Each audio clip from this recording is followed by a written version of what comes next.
അടിസ്ഥാന സൗകര്യ വികസനത്തിലും പഠന മികവിലും മുന്നേറുന്ന സംസ്ഥാനത്തെ സർക്കാർ വിദ്യാലയങ്ങൾ നാടിന്റെ മാതൃകയാണെന്നും ഇതിന്റെ ഉടമസ്ഥർ ജനങ്ങളാണെന്നും മന്ത്രി Sunny Joseph Chavassery government higher secondary സ്കൂളിൽ പുതുതായി നിർമ്മിച്ച ക്ലാസ് മുറികളുടെ ഉദ്ഘാടനം നിർവഹിച്ച് സംസാരിക്കുകയായിരുന്നു മന്ത്രി.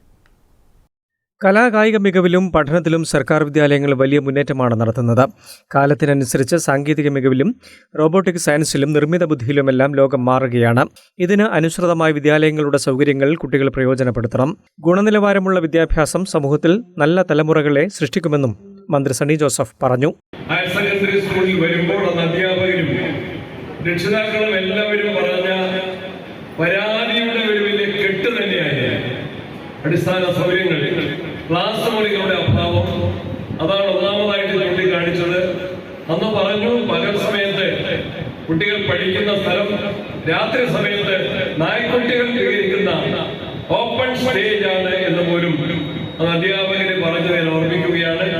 ചാവശ്ശേരി ഹയർ സെക്കൻഡറി സ്കൂളിൽ നിന്നും വിവിധ മത്സര പരീക്ഷകളിൽ മികവ് പുലർത്തിയ വിദ്യാർത്ഥികളെ മന്ത്രി മൊമന്റോ നൽകി ആദരിച്ചു. ഇരിട്ടി നഗരസഭാ ചെയർമാൻ വി വിനോദ് കുമാർ അധ്യക്ഷത വഹിച്ചു. വിദ്യാഭ്യാസ standing committee chairman K Rajan, കൗൺസിലർമാരായ CM Ramya, V Rajeevan, principal Mansoor Kinakkool, SSK BPC KV Abdul Muneer, പ്രധാനാധ്യാപകൻ CA അബ്ദുൽ ഗഫൂർ തുടങ്ങിയവർ സംസാരിച്ചു.